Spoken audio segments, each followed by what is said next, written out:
আসসালামু আলাইকুম রহমতুল্লাহি বারাকাত। সোনার বাংলা শাহিন চ্যানেলে আপনাদের স্বাগতম। আমি রাজনৈতিক বিশ্লেষণমূলক আলোচনা এবং স্বাধীন সার্বভৌম বাংলাদেশের প্রেক্ষাপট নিয়ে আলোচনা করার জন্য আপনাদের সামনে হাজির হব। আপনাদের সাথে কথা বলার জন্য আমি নিজে থেকে কিছু বিষয় আপনাকে অবগত করার জন্য আমার ব্যক্তিগত তরফ থেকে আমি আমার চ্যানেলে সবসময় প্রতিদিন চেষ্টা করব আপনাদের সামনে উপস্থিত হওয়ার জন্য। আজকে আমি যে বিষয়টা নিয়ে শর্টকাট কথা বলবো সেটি হচ্ছে বাংলাদেশ স্বাধীন হয়েছিল 1971 সালে 16 ডিসেম্বর। এরপর থেকে বাংলাদেশের রাজনৈতিক প্রেক্ষাপট নিয়ে আজকে 2025 সাল চলতেছে।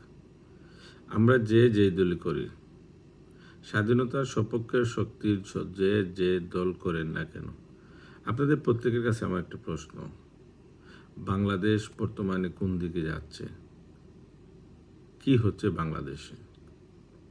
বাংলাদেশ কি স্বাধীন সার্বভৌম বাংলাদেশ টিকে থাকতে পারবে, নাকি স্বাধীনতা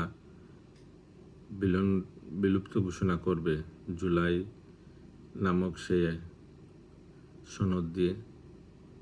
সেদিকে কি বাংলাদেশ যাচ্ছে? আমরা স্বাধীনতার পক্ষে শক্তির মানুষ কি সেটা মেনে নেব, না কি করব, সেটাই হচ্ছে আমার প্রশ্ন। সেই আলোকেই আমি আপনাদের কাছে প্রশ্ন রাখলাম। এই বিষয় নিয়ে আমরা শুনতেছি জুলাই 24 তারিখে জুলাই সনদ ঘোষণা করবে বাংলাদেশের নব্য জঙ্গি দখলকার বাহিনী। 24 জুলাই এই জুলাই সনদ ঘোষণার বিষয়টুকু মাথায় রেখে এর মধ্যেই আমরা স্বাধীনতার সপক্ষের শক্তি এক প্ল্যাটফর্মে আসাটা উচিত কি না, সেই বিষয়ে প্রতিদিন সমালোচনা করা হবে। আপনাদের সার্বিক সহযোগিতা এবং দেশের স্বাধীনতা রক্ষার জন্য আপনাদের এগিয়ে আসার আহ্বান জানাচ্ছি।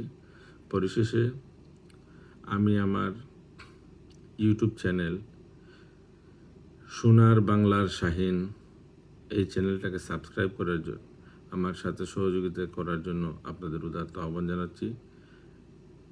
বিদায় নিচ্ছি, দেখা হবে। আসসালামু আলাইকুম রহমতুল্লাহি ওয়া বারাকাতুহু।